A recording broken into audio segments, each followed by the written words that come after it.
Now your microclimate forecast presented by Bill Howe.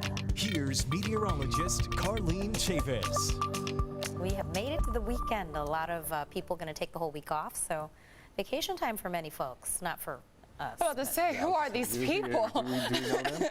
Are we friends? Come on. We can go with you. Take some little vacation. Yes, well, we're also going to take a vacation from the wet weather. So we Okay. had 3 days of rain, a lot of it, and we went strong as we went into this week. But now as we go into our forecast going into the next couple of days, we are talking about drier conditions before we hit another patch of a stretch of rain, and we're talking for the holiday. Let's go ahead and take a look at how we actually shaped up for today, because we had a high of 70 degrees for today, and so that was a little bit above average. Temperatures starting to recover as we go into our forecast. Just keep that in mind for the weekend. We're getting back to more seasonal temperatures. Taking a look at temperatures right now, we're at 61 degrees for downtown, 56 degrees for Ramona, 54 for Alpine, in the 30s and 40s for the mountains. Wind speeds are starting to pick up, and that is in the mountains, 19 miles per hour right now for Mount Laguna, 13 for Julian. That's with the offshore flow that will develop, and that's what's going to lead to more seasonal temperatures, weak offshore winds.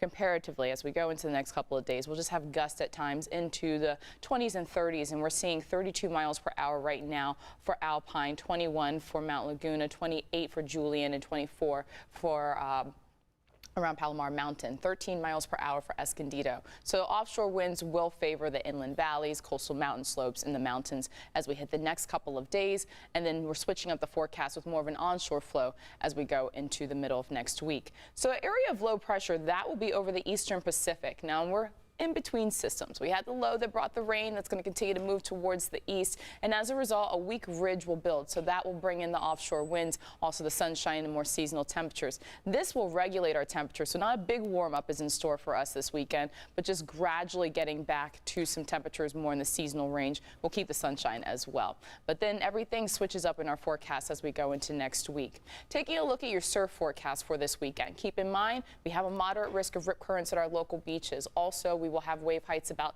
2 to 4 feet with a water temperature of 60 degrees. Moderate for the UV index. We'll see that sunshine. It's just not as high in the sky with the sun, so moderate reading for the UV index will take us into the weekend. Taking a look at your rain forecast, we will start to see the showers appearing around 10:30 on Tuesday, and you're looking at widespread rain as we hit Wednesday, Thursday, Friday. Mountain snow also anticipated. Snow level getting down to about 4,500 feet by Friday, and this could change. We're just talking about the initial model suggesting we could see about 2 to 4 inches of rainfall, potentially up to 8 inches in our local mountains. Taking a look at the setup will be pretty good for the first 4 days of this week, and then we're going into the rainy setup with the thunderstorms possible for the coast by Friday. Mountains looking pretty much the same for the desert. We are going to go strong. Atmospheric river. It's going to be here. Ooh. Yes, you I heard remember say that. No, that was last season. We haven't talked about in a while. That's exciting. Yes, Yeah, that's what we're looking a lot of rain. at. Okay. A lot of rain over the 4-day period. Context. Start building the ark. Okay, Yeah. there you go. Thanks, Carlene. You're welcome.